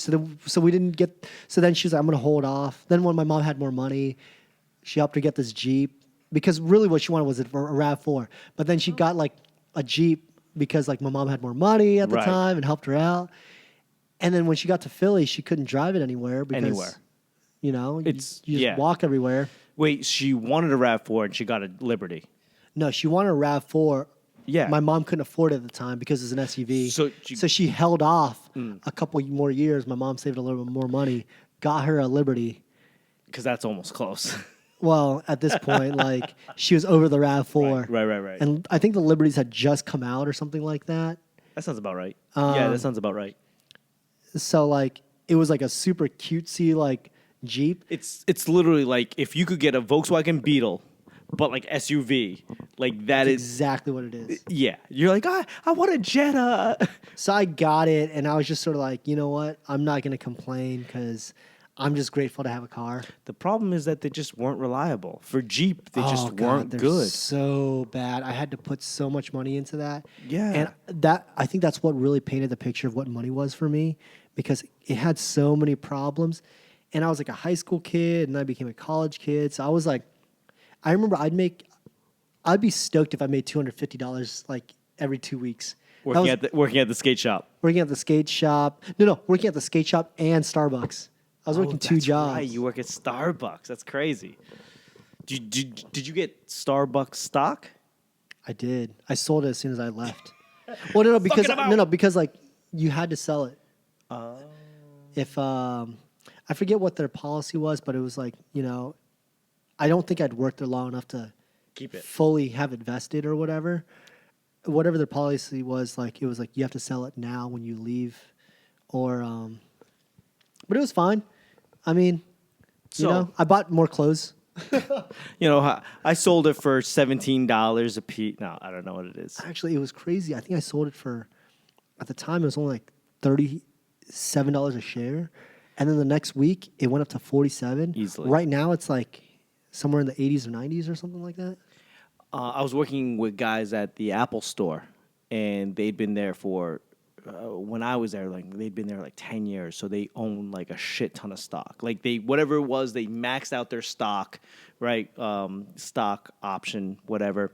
I don't know these words. And, It's all good. Yeah, they worked there 10 years, so they were making like $50,000 a year. Right. Just being the iPhone's over there. Yeah, the iPhone's right there. Right. Did I sign you in? And they were just shaving off their profits, like to keep the boat afloat. Like, I'm short on rent. Okay, let me just sell $300 worth of stock, and that blew my mind. Like that was when I realized I have no idea what I'm doing in finances. I'll help you. No, because I will not show you how much I don't make, because that shit is embarrassing. No, I don't need to know your money. I'll just help you push the boat along. So out of curiosity, as a financial professional, what is your thoughts on like the teaching of David Ramsey? Or are you familiar? Let me phrase it. I know who he is. Are you familiar with his teachings? I am. I can't have this discussion on camera. Okay, dope. No worries. Hey. But I'll say this much: I think that if you're very curious about like what your financial position is, you should definitely talk to a financial professional that will talk to you one-on-one, because everyone's situation is unique. Of course. Yeah. Obviously. Okay. That makes perfect sense. No, I will not. It's really tough, though. It's really tough. I can imagine. It's really tough because, like, everyone goes through something different, but then also this. Whoever you speak to as a professional has different opinions. Yeah. So what you really need to do, it's kind of like dating. Like, and I've told people, like, I don't have to be the person for you. You're not going to offend me. But what you really should be doing is finding someone who really cares about you.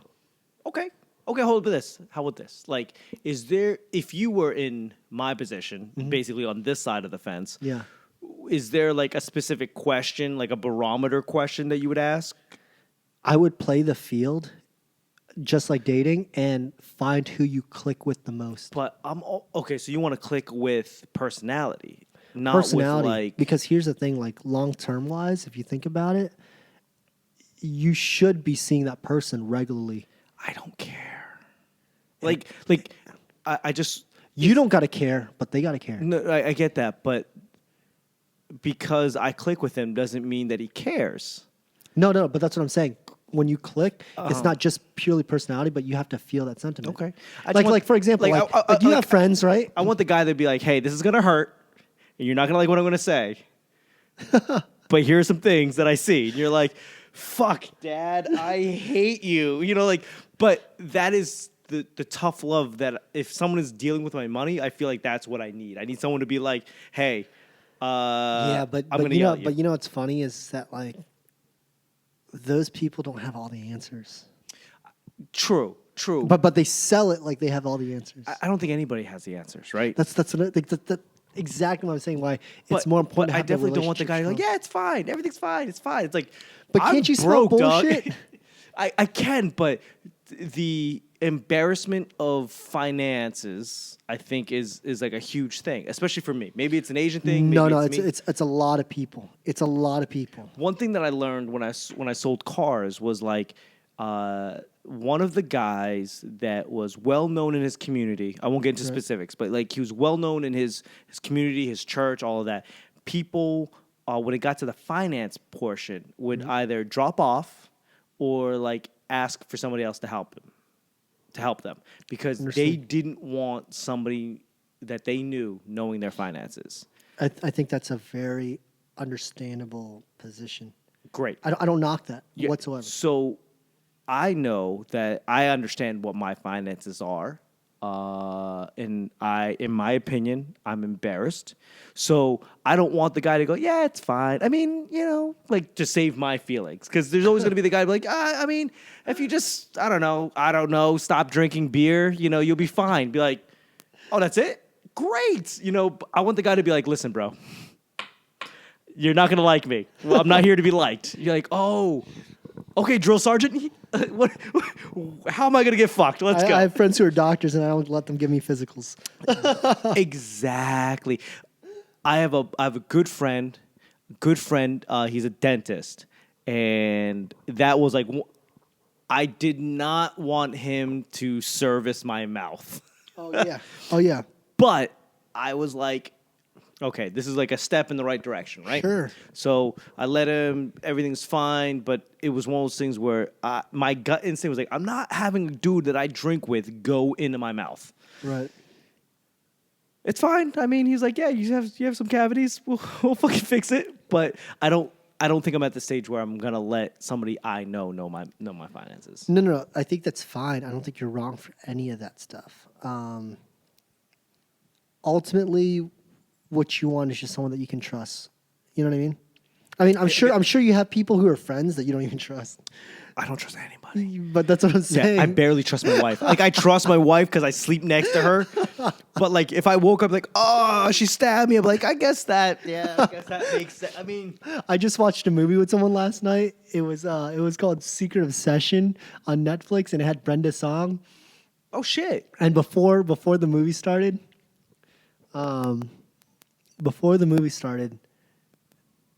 first off, well, I said, this is the movie you want to watch? And they're like, yeah. She said that she wanted to watch that. Or you hanging out with dudes. I mean, well, I'm just trying to paint. She said that she wanted to watch this. You're like, dope. What up, Wendy Wu, homecoming warrior? So I was like, is that Brenda's song? And they're like, yeah, I think so. And I was like, oh, gonna be a bad movie. Like, you're not wrong, but I kind of love her. And then she was very adamant about wanting to watch this. So I said, okay. And then as maybe 5 minutes into the movie, I was like, is that the Allstate dude? She goes, I think so. And I was like, I know it is. I can recognize that voice. Are you in good hands? That right. guy. Oh, President Palmer. Right. From 24. So I was like, this is definitely going to be a bad movie. Are you in good hands?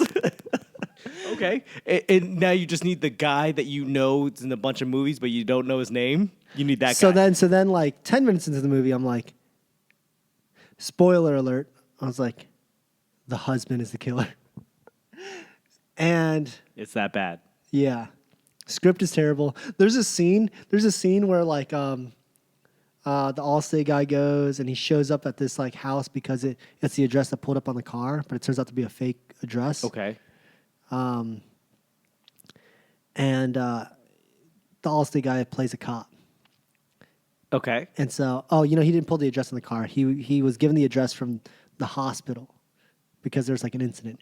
Anyways, he goes up to this house. You're explaining the movie like we understand the premise, but we don't. So continue.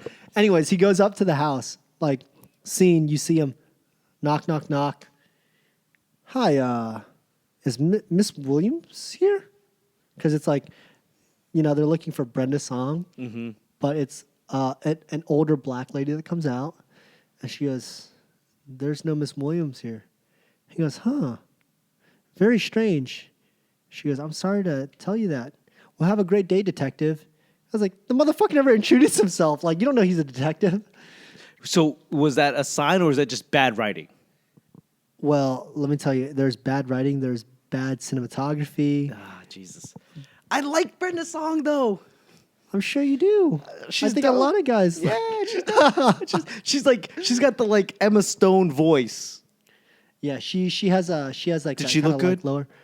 Yeah, she looked good. Okay. But the thing is like she's a really bad actress. I get why she hasn't done more. Yeah, I mean. Yeah.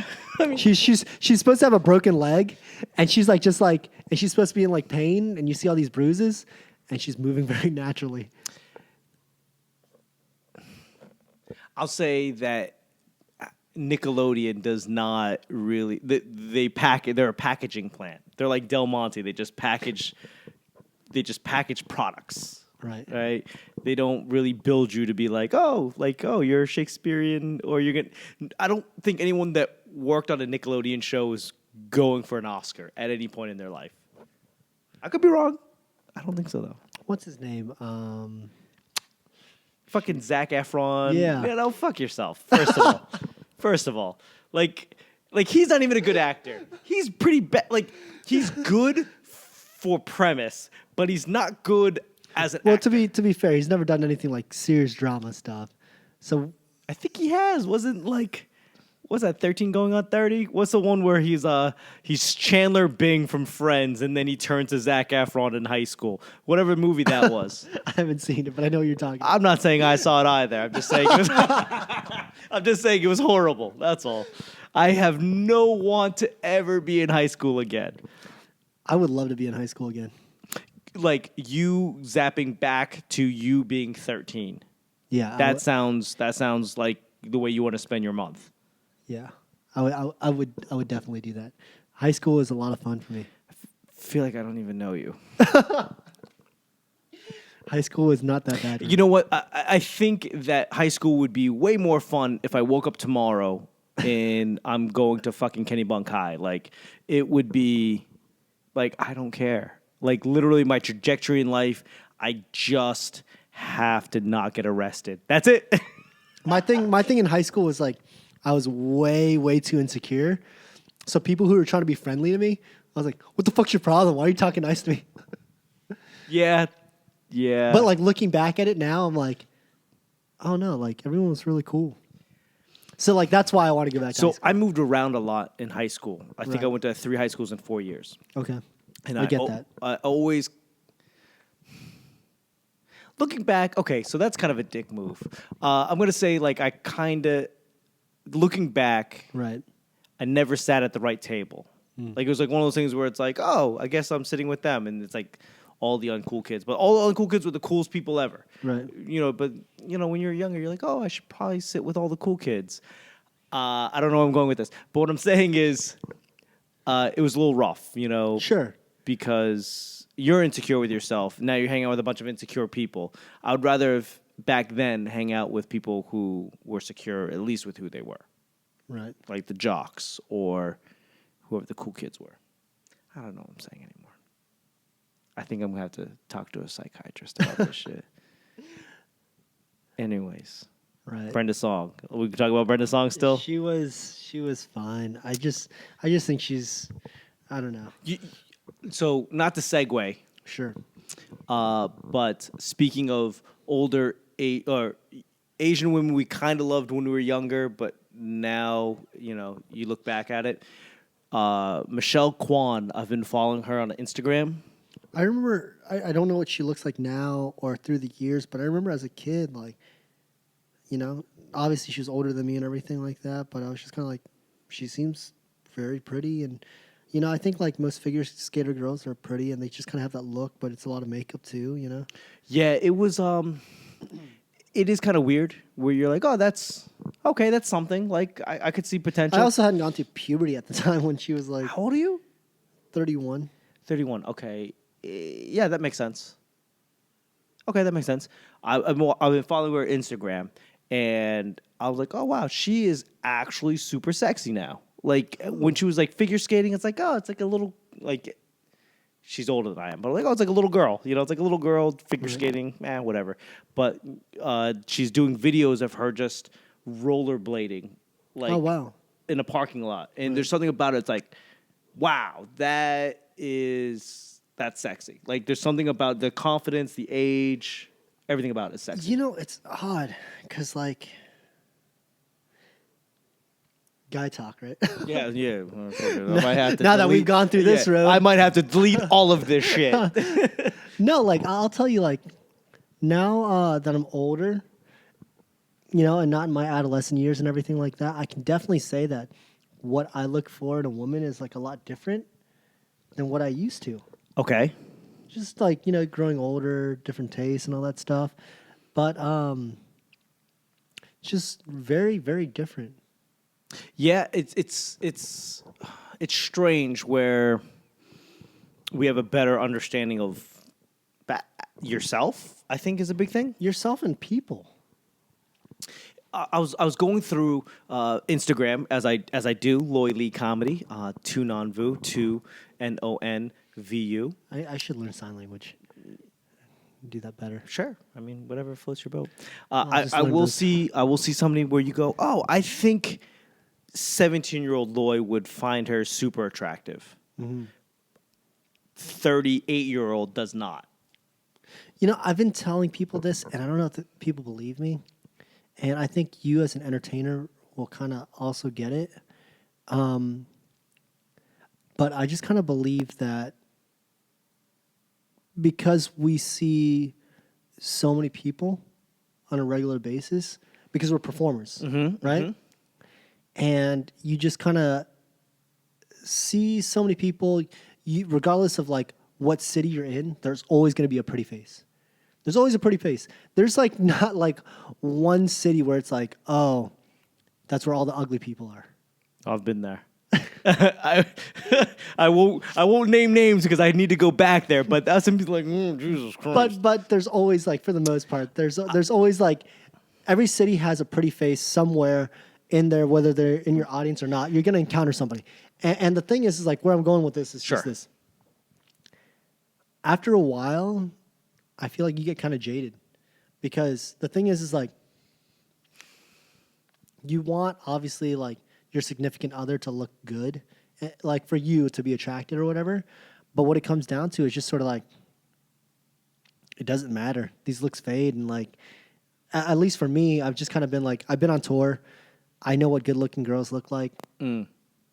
So what? I think the way I believe, and this is what I want to believe, the way my brain processes, like we see a lot of people, right? Sure. So if you are the same age as me, let's say you're 38, you've worked in an office job, your database of pretty faces is pretty slim. Right. No, absolutely. Because you spend 40 plus hours a week at the same place, seeing the same faces.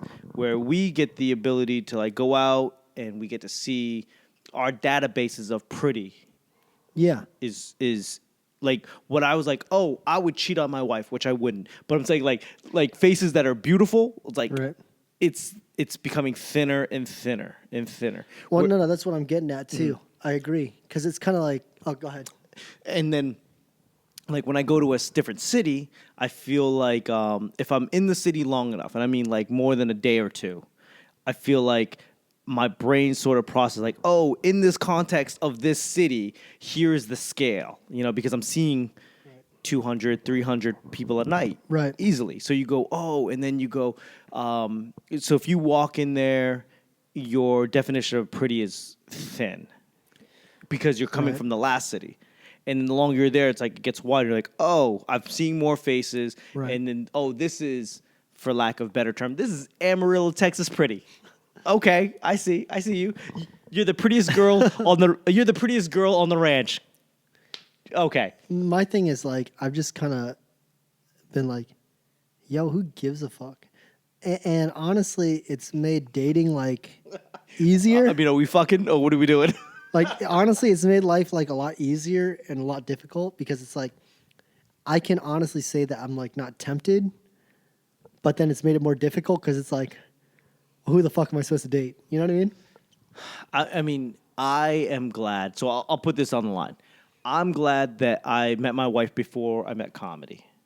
So I was an actor, moved to L.A., not successful, obviously, because I turned to comedy. I've become successful in comedy, but there's something about the love of a good woman. And you hear this in songs, usually country songs for whatever reason. But you hear it in folk songs, country songs. Because there's only 3 people in their town. Yeah, but love of a good woman there's something where you go, I love my wife implicitly. There's women that may be more attractive right now than my wife, but it doesn't seem worth it to me. And that's strange because as men, you go, oh, what are you fucking gay? Da, da, da. But you know, like there's the love of a woman of a good woman Right. compensates for 99.9% of everything else. And it's not perfect. Like, marriage is not perfect. Like, there's some things where you're like, why are you getting mad at that? Or you're like, why do you do that? But the fact that you know you are loved almost unconditionally Absolutely. is, you go, I guess it's not that important.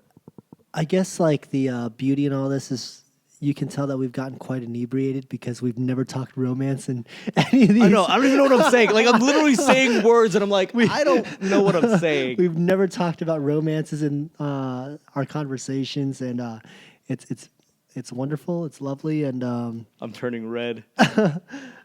I need to step to the side for a second. So, Loy, can you carry the conversation? Sure. Hold on 1 second. Okay, yeah, go. No, it's fine. You need me to step by? Yeah.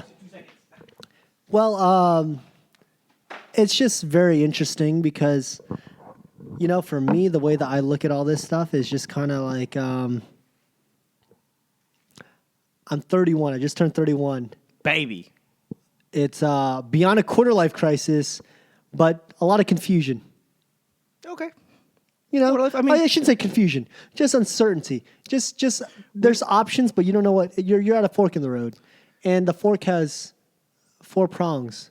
By the way, Civil War forks used to have 3 because it, what I'm talking about, like an actual fork, like a dinner fork. It was like a pitchfork, basically. It used to have 3 for the Father, Son, Holy Ghost. Oh, that's weird. So like that's why when you look at like forks during that time, it had 3. Okay, go to the bathroom. All right. Yeah. So he left me with 3-pronged, the Father, the Son, and the Holy Ghost forks, which is strange. I mean, given everything back then, everything had to do with religion. But when it'd be strange to me using the fork, you're putting the Father, the Son, and the Holy Ghost in your mouth.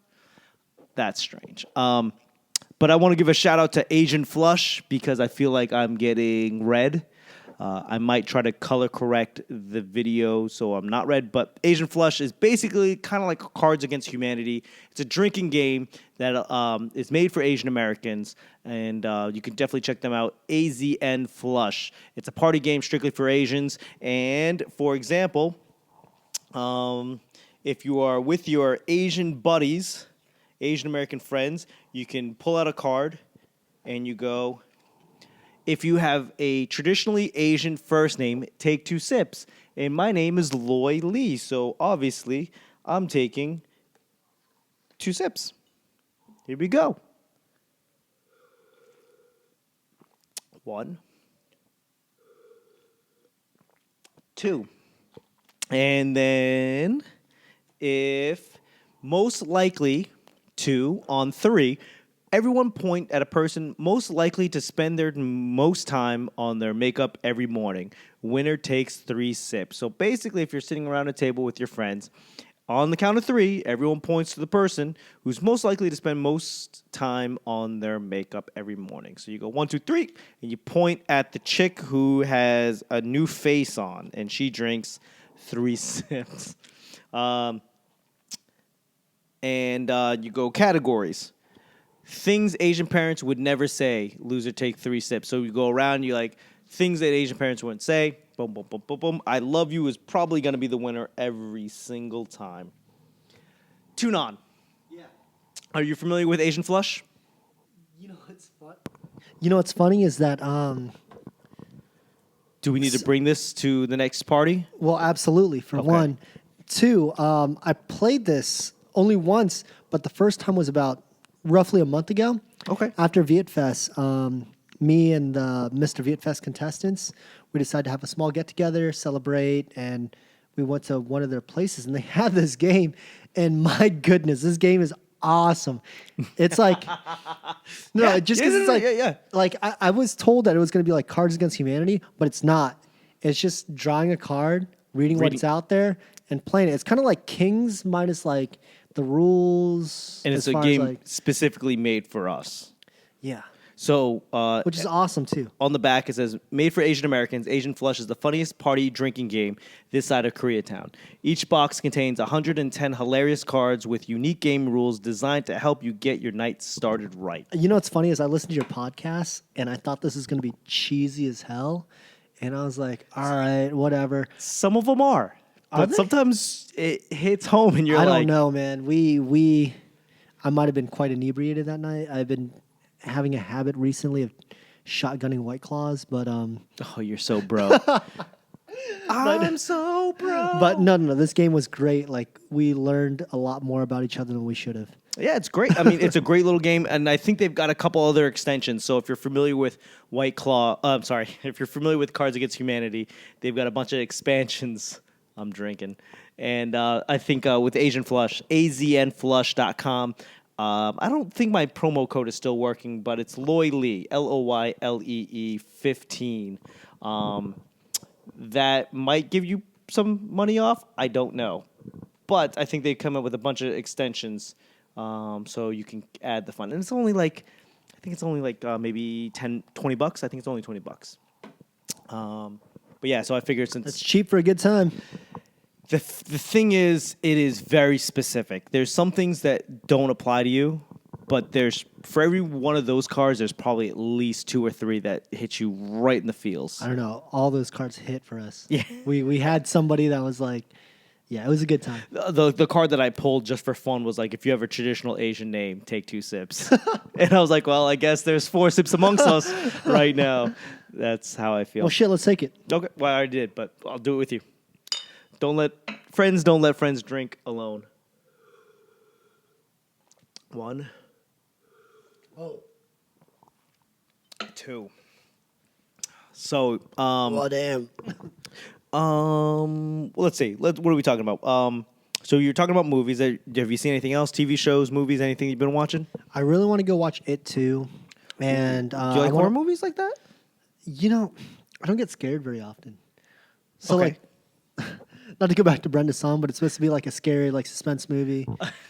The acting was scary. Well, basically, like what happened was, I'm gonna just go ahead and tell the whole plot. Okay. So, Which is probably just on the back. It's like the description. Right. It starts off with her like running and someone's hunting her, and then it turns out like Do you see titties? no, there's no nudity. Good. Good for you. Strong Asian woman Lee. Don't show your titties. But so like she gets hit by a car while she's trying to escape this killer, and then turns out the killer is like the guy that's pretending to be her husband. And What do you mean pretending? So like she gets hit by a car, loses her memory. This guy's like, you know what? I'm your husband. I'm your husband. Blah blah blah. This is like Overboard with Goldie Hawn. Oh, Right? Yeah, she loses her memory, and Kurt Russell, who she treated horribly, pretends to be her husband. so this guy's just like a guy that she used to work with, and then so like what the whole incident unfolds is that she got married on her wedding night. Her coworker, her obsessive coworker, breaks into her home, kills her husband, tries to get her, and then like that's how like the whole. So wait, hold on. She gets married on her wedding night. Her coworker kills her husband and is chasing her down. Hits her. No. She gets chasing her down while he's chasing her. Gets hit by a car. And then so basically she's had 2 quote unquote husbands on the same night. Yeah. Wow. I've been in enough pitch meetings where it seems like I thought you were gonna say you've been in enough incidences of those sorts. No, no. Where you've been in enough pitch meetings where you're like, okay, so here's the deal. Coworker kills the husband and pretends that he's her husband. Like, wait, why don't we make it on her wedding night? Yeah, let's do that. Like, I've been in enough of those pitch meetings where you're like, but it's just so funny because I felt like I called everything and.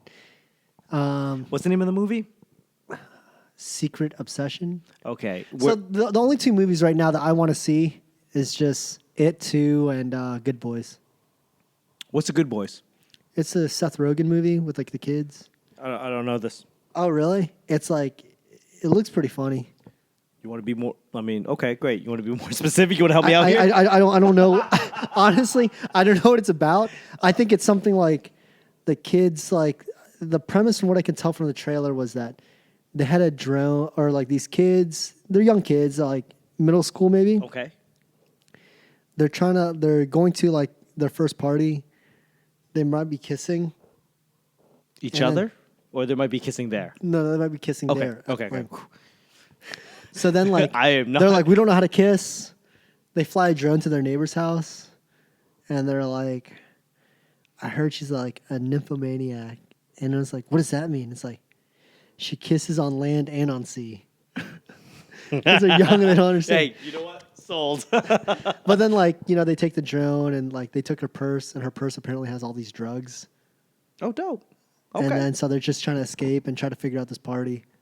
Typical kind of quirky Seth Rogen kind of. Yeah. It's like Project X, but like, It's like Project X mixed with Superbad, mixed with middle schoolers. yeah.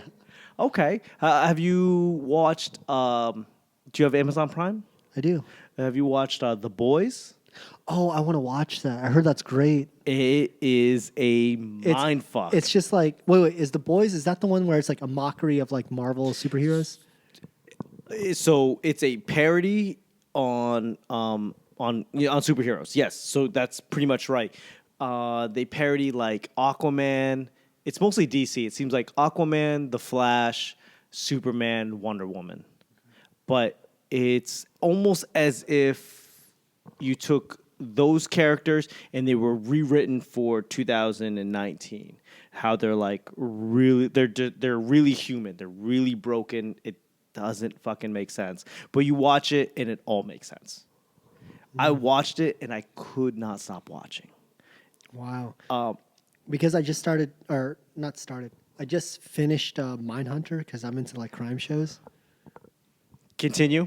Do you watch? I just started watching. No. So I'm in second season. Oh, so I just finished the second season. Well, here's the thing. Don't You know, normally, fucking ruin no, it I'm not for gonna me. ruin it for you, but like I'm saying, like, so Mindhunter, you know, like when they do seasons, it typically comes the year after. Yes. Well, there was like a 2-year gap, so Yeah. I didn't think that they were gonna do another. They almost weren't sure they're going to do another. And man, this I'm drunk. Leave it. this the second season was great. Well, so I'm watching it. I'm right where they spoiler alert. They get to Manson. So Hold on. Nope. Don't tell me. What I'm saying is, once they started talking about Manson, they started talking to what's the Tex? you talking about Ed Kemper, No, Manson, and they start talking to the guy like before they saw Manson. the guy that did all the killings because Manson told him to. Oh yeah. Tex, I think his name. Yeah. Once he started talking, they talk. So the crazy thing about the when they get to the Manson part is they talk as if you understand everything about the Manson case. And Right. I know literally nothing about that. No, but it's cool because like the way that. So what I didn't know about the show. So I love Criminal Minds. Okay. I thought Criminal Minds was great. Yep. But it's like too oversold as television. But not only that, it's like 30 minutes, 45 minutes, we're done. And I get it. I'm not knocking it. But like this one is like they're very true to like the criminals and the crimes. I didn't like so Ed Kemper, who was in season 1. Yes. I didn't know he was a real serial killer. No, they all are. Right. So then like there was like Manson and then this person that they're trying to figure out right now. The BTK. What's cool? No, not BTK. Well, BTK too. And then, but then in Atlanta. in Atlanta. Okay. Like that was a thing. Yeah. No, this. Don't get me wrong. I'm not saying it's word for word, but it literally is the growth of the FBI. I'll say this too, because I just finished it. The result and how they like feel about it. So I was reading information on it. They treat it almost like a pseudo documentary with like how Yes. it's been done. Yeah, that's the beauty of it, where it's a reenactment, but it's pretty fucking close. So I'm told. Oh man, it's so good. And we're in DC, so that shit just literally happened, like right over there. Quantico's an hour away. Yeah, maybe. But Mindhunter, man, that show is great. again, I'll repeat it. What I literally know nothing about the Manson case. It's like I know Manson's a bad guy, and he got. You should read about it. It's like very interesting stuff. But what blows my mind is Netflix didn't really buy any documentaries on Manson. You would think that they would go, "Oh, Mindhunters, we're going to put all this money. Let's just buy a bunch of, even if it's like shitty, like or incomplete or poorly done documentaries." They bought no documentaries on Manson. I had to go to YouTube, and you know how I feel about YouTube. No, they used to have it. Okay. Because I'm watching it now. Right. You just Manson, right? You just type in Manson, and it's They used to. Because I've watched stuff on there. Okay. But it might get taken off. But like, yeah, that Manson stuff is like very odd. So did you watch the movie Trouble at El Royale? They talk Thor. The actor that plays Thor, he's in it, and he's kind of that Manson character where That's weird because Manson was short and not attractive, but it's a horrible I movie. mean, he wasn't bad looking. He was just short and kind of knew how to talk to people. Yeah. He was kind of like your 70s, kind of 60s kind of look.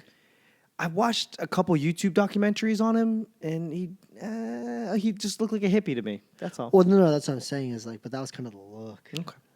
But I feel like at that time frame, at that time range, like that 60s, 70s. I get why he would have gotten away with it, is what I'm trying to say. Yeah. Like I feel like back then when you didn't have YouTube, you couldn't fact check shit. You couldn't like bounce anything off of anybody. You could easily be a cult leader. It's like everything's love, man. Well, like that's like what's it called, Jonestown? Yeah. Like that pastor? Jim Jones? Jim Jones. Jim Jones. Like Sorry, Dipset. Dipset. Hey. Hey. But like, you know, like with the Jim Jones thing, like they kept talking about like how charismatic and how good looking he was, and I look at him and I'm like, yo, you look very stereotypical for your time. But that's what was in. I feel like we could have crushed in the 60s. Like, hey, come here, my brothers and sisters. And just... I told somebody, I was like, they're like, if you could have grown up in whatever era you wanted to, what era would you grow up in? I said, probably like the 70s or 80s. And they're like, why? And I was like, because my music is just so like innovative for that time compared to like what it is now. And like, I feel like I would know how to write hits for like what was being pushed at the time. And they're like, are you not considering racism that during that time? Okay. So let's. I think there's a different question here. There's two different questions. Sure. If you could be in any time frame, like any time period, what time would it be? So like you wake up tomorrow and you are in that time period. Right. Or it's like what you were saying, if you could be raised any time period, Sure. what time? If I could be raised any time, I would literally be maybe 16 years old right now. Whatever time period, however, I can't do so the math. High school, huh? I would be high school right now. Because here's the thing. I'm 39. I feel like I'm in that weird thing of like analog and digital. I understand what it's like to go somewhere man. to buy something from someone. I shouldn't say hate. I'm so confused with digital right now. And that's me being 31, man. Like, that sucks. Yes. Yeah. Don't get me wrong. I'm not 100% proficient on either. Right? Like, for example, electricity goes out today. I'm fucked. We're all fucked. Right. But I understand like social media. I understand how like a lot of things work. Sure. I understand how a lot of things work on the back end. Like, right. If I could, I would rather just be fearless and put all my shit out there, record everything, and just call it a day like a goddamn 16-year-old. Right. But because I'm 50% analog, I'm like, this might not end well. Like this, Sure. I've got a real life. The beauty of my marriage is that I don't really look at my phone when I'm with my wife. Right. We're out to dinner. We don't like, let's take a picture. We don't do that shit. Right. Which I think if I was 16 years old, everything is a fucking moment. Right. But on the other end, it's like, yeah, I understand that all of the things you do digitally has a real life consequence. So I was raised in my second choice. If I could be raised anytime, I'd be 16 years old right now. But my second choice is literally where I am right now. Yeah, I have no regrets about like where I'm at right now. Okay. I mean, if I could literally wake up tomorrow, I would say some crazy shit like, yeah, let's go medieval time. Let's go 1600. I'll kill the king. Fuck it. I ain't scared. I'm huge. Have you been to medieval times? Like the place in Arundel Mills? I mean, I've walked by it, but I'm not going there. I'm not watching a goddamn show. I kind of want to go. I guess, yeah, so does my wife. So I guess me, you, and you grab a date, we'll go. Anyways. Hey, DJ Nam, you should hook me up with some of the chicks. No, I'd say, well, here's the thing about time travel. And this is not really relevant, but it's in my head. One of two things is going to happen. Right. Either you will die from whatever germs is there because you have no immunity to it, or you will literally kill everybody around you because they are not immune to the germs that you carry. Wow, that's very, very deep. Yeah. That's very deep. And if you want to even go crazier, time travel won't work because we are on a planet that's spinning, right? And then we are revolving around the sun, right? Okay. And then that sun is revolving around something. So we're just literally shooting through the universe. How do you know that the sun is revolving around something? Because that is the science of things. We are not moving. It's not like we're stationary in space.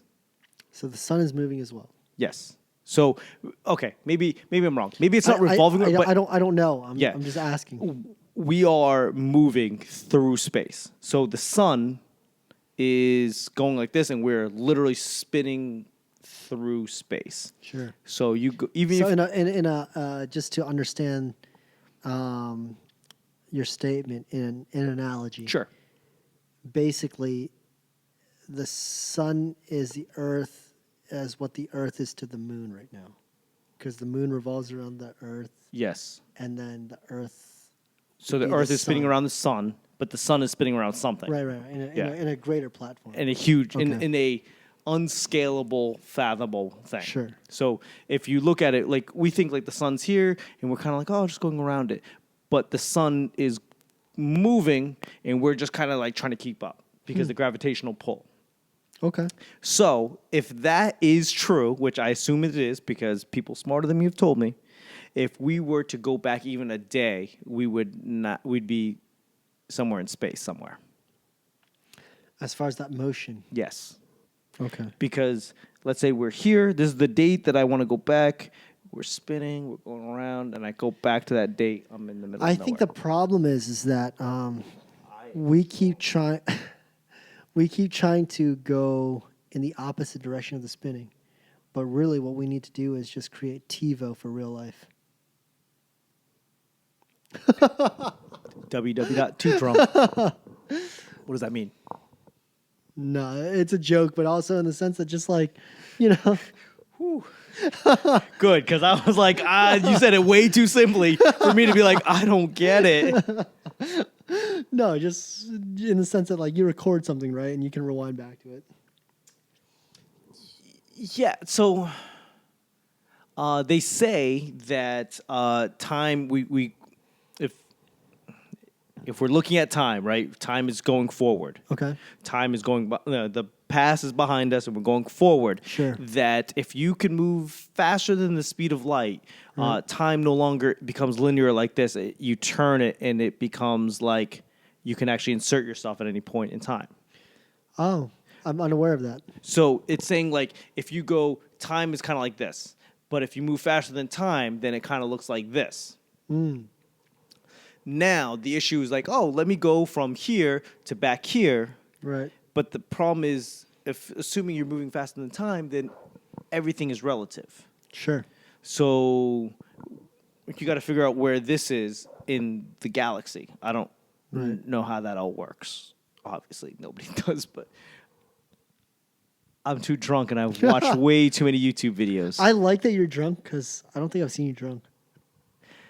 I mean, we have been pounding 8-9% beers. Yeah, that makes sense. I'm not knocking that. I'm just very impressed. Listen, I'm a fucking idiot. I'm regurgitating shit that I watch on YouTube. I got time. I watch a lot of goddamn YouTube. I don't know if I know anything. I'm just saying stuff that other people have said.